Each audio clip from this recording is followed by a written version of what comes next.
Hi, everybody. It's Jane Johnston with the Bar Hill Group at Remax Cabosen. I thought I'd just do a little public service announcement today to talk to you about foreclosures. A lot of people feel that foreclosures are a deal, and I'm here to tell you they're not.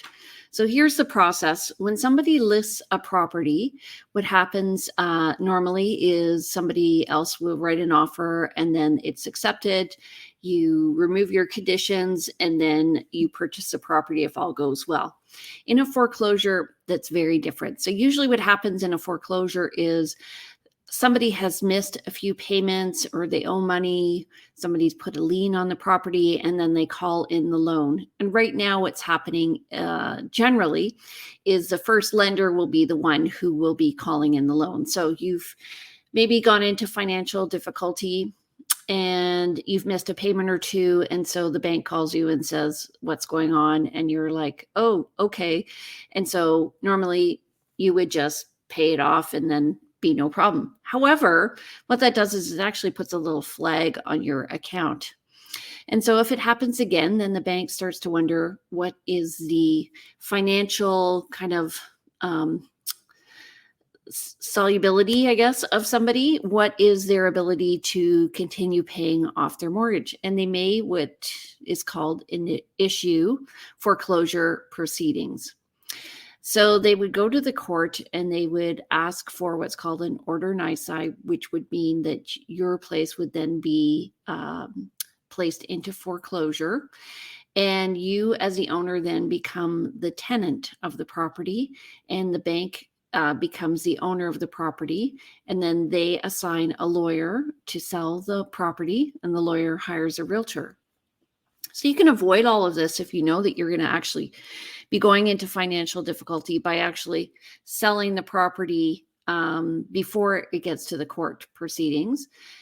And the court will usually allow it to go through, and it's actually a way easier process. But the foreclosure process is a little more detailed. So you have the listing come on the market, and the reason why I'm talking to you about this today is because there's a really nice listing that just came on, and I've had a few people inquire about it. So anyway, you go and view the property, and I suggest you don't actually write on it if you're interested. Or if another offer comes in, you just let that offer go through. And once it's accepted, after they've removed their conditions, you will then be told when the court date is going to happen. And usually that's 2 or 3 weeks out. And in Victoria, it's on a Thursday morning.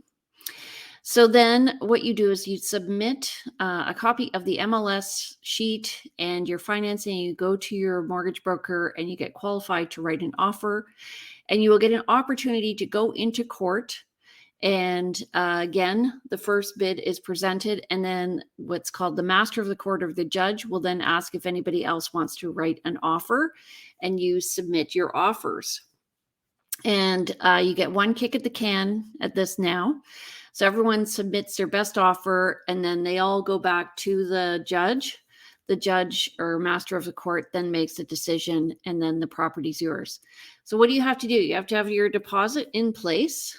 So you give it to your realtor. The realtor will then have a copy of that at the brokerage that it's being placed into trust. The second is you have to have an unconditional offer. So you can't have any conditions of inspection. You have to have had that all done beforehand. You have to understand that the property is being sold as is, where is, which means that you will not have the property cleaned up if it's a mess. Also, if the former owners are in there, they have to be given notice to move out. And they have to move out tout de suite. You also have no guarantee what the property is going to look like when you take possession. And sometimes if you have tenants in there who aren't particularly happy about selling, they can leave a real mess. So everybody is looking at foreclosures as a deal. It's not a deal. It's actually a very emotional process for the seller who's become the tenant. They've had to give up everything. And for the buyer, you have to be kind of analytical and really targeted in the way that you're going to be spending your money. But just understand that when you go to court, the price that it's accepted at may not be the price that it's going to sell at in the future, and that there may be more than just the first buyer offering on the property. So I hope that's clear as mud. if you have any questions, just message me.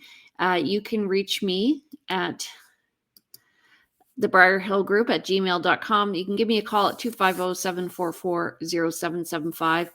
And you can watch videos like this at briarhillgroup.com and vancouverislandtime.com, where we talk about neighborhoods and housing. If you want more information about what your house is worth in your neighborhood, let me know.